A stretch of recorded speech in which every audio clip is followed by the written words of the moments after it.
Day one of a 13-year-old's journey to D1. I went to school.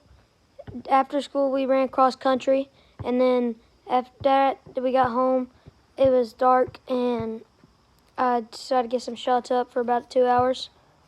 Get some shots up for about an hour and a half, and then after that, I got some ball handling in.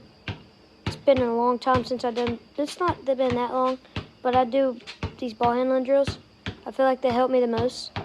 They like help my handle, like my. I feel like I get the ball in my hand a lot more. Like I have a string on the ball, kind of. I'm pretty sure that's what they say. On this drill, I'm just working on moving while doing between the legs, like stuff like that'll help me a lot. After that, I took a shower, brushed my teeth. Yeah, and then I read my Bible. And then I went to bed. See y'all tomorrow for day 2. Peace out.